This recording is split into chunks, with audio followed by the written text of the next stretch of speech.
राजा और तोते की कहानी। बहुत समय पहले हरिशंकर नाम का एक राजा था। उसके 3 पुत्र थे और अपने उन तीनों पुत्रों में से किसी एक पुत्र को राजगद्दी सौंपना चाहता था। पर किसे राजा ने एक तरकीब निकाली।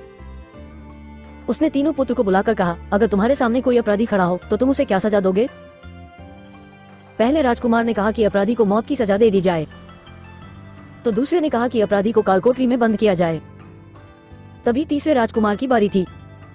तीसरे राजकुमार ने कहा, पिताजी, सबसे पहले ये देख लिया जाए कि उसने गलती की भी है या नहीं। उसके बाद उस राजकुमार ने एक कहानी सुनाई। किसी राज्य में एक राजा हुआ करता था। उसके पास एक सुंदर सा तोता था। वो तोता बड़ा बुद्धिमान था। उसकी मीठी बानी और बुद्धिमत्ता की वजह से राजा उसे हमेशा बहुत खुश रहता था। एक दिन की बात है कि तोते ने राजा से कहा, मैं अपने माता पिता के पास जाना चाहता हूँ। वो जाने के लिए राजा से विनती करने लगा। तब राजा ने उससे कहा, ठीक है, लेकिन तुम्हें 5 दिन में वापस आना होगा।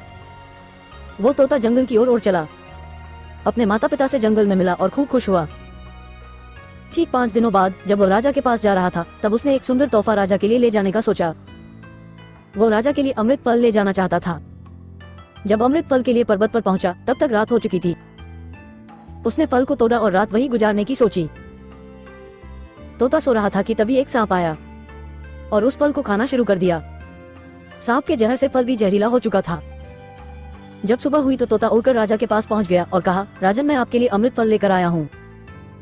इस फल को खाने के बाद आप हमेशा के लिए जवान और अमर हो जाएंगे।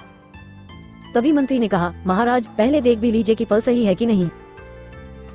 राजा ने मंत्री की बात मान ली और फल में से एक टुकड़ा कुत्ते को खिला दिया। कुत्ता तड़प तड़प कर मर गया। राजा बहुत क्रोधित हुआ और अपनी तलवार से तोते का सिर धड़ से अलग कर दिया। राजा ने वो फल बाहर फेंक दिया। कुछ समय बाद उसी जगह पर एक पेड़ उगा। राजा ने सख्त हिदायत दी कि कोई भी इस पेड़ का फल न खाए, क्योंकि राजा को लगता था कि वो अमृत फल जहरीला है और तोते ने यही फल खिलाकर उसे मारने की कोशिश की थी। एक दिन एक बूढ़ा आदमी उसी पेड़ के नीचे विश्राम कर रहा था।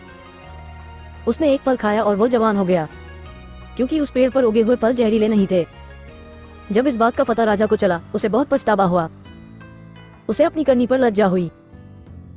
तीसरे राजकुमार के मुख से ये कहानी सुनकर राजा बहुत खुश हुआ और राजा ने तीसरे राजकुमार को सही उत्तराधिकारी समझते हुए उसे ही अपने राज्य का राजा चुना। दोस्तों, इस कहानी से हमें ये सीख मिलती है कि किसी भी अपराधी को सजा देने से पहले ये देख लेना चाहिए कि उसकी गलती है भी या नहीं। तो दोस्तों, अगर आपको ये कहानी पसंद आई हो तो इसे अपने दोस्तों के साथ भी शेयर करें और ऐसे ही और भी मोटिवेशनल कहानियां सुनने के लिए इस चैनल को सब्सक्राइब करें। धन्यवाद।